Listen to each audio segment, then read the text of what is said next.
We already know that along with exclamation marks and question marks, full stops may be used to end sentences.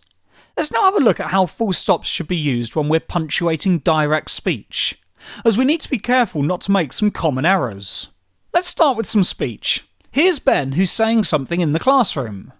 "Oh, I'm bored. I want to go out to play." Imagine that as well as hearing him talk, you could also see the words and punctuation float from his mouth. What would you see? Well, let's take a look. I'm bored. I want to go out to play. You can see that he said 2 sentences, each ending with a full stop. We need to take care when writing this down as direct speech, as we need to apply some rules specifically to these full stops. Let's start by looking at 3 different ways we could write this as direct speech. Ben moaned, "I'm bored, I want to go out to play." "I'm bored, I want to go out to play," Ben moaned. "I'm bored," Ben moaned. "I want to go out to play."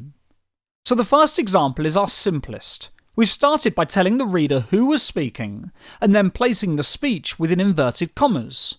Remember, we'll learn more about punctuating speech, including this comma and the inverted commas, in later lessons.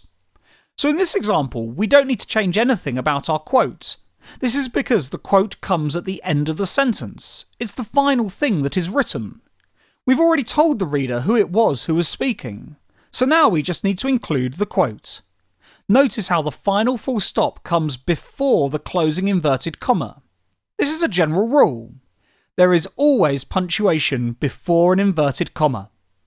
Okay, now let's look at the second example. "I'm bored. I want to go out to play," Ben moaned. This time we've included the information about who it was who was speaking at the end of the quote. Okay, let's start by checking whether it follows our general rule. There is always punctuation before an inverted comma. Well, yes it does. There's punctuation here, but it's changed from being a full stop to being a comma. Why? Well, we can't use a full stop as we haven't yet ended our idea. We still need to say who it was who was speaking to do this. As a result, we use a comma. Let's use this to come up with a second general rule. If a quote is followed by details about the speaker, change the full stop to a comma. Okay, now let's look at the third example. "I'm bored," Ben moaned. "I want to go out to play."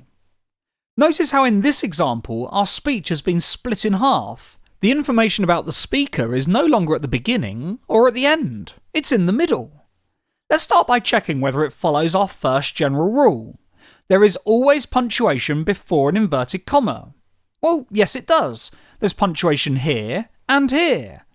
And what about our second general rule? If a quote is followed by details about the speaker, change the full stop to a comma. Well, it follows this rule too. This quote was followed by details about the speaker, so the full stop was changed to a comma. Perfect.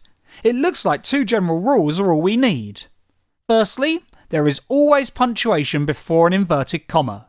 And secondly, if a quote is followed by details about the speaker, change the full stop to a comma. Just be careful though, the second rule doesn't work with question marks or exclamation marks. We just leave these as they are. We'll learn more about that in later lessons though.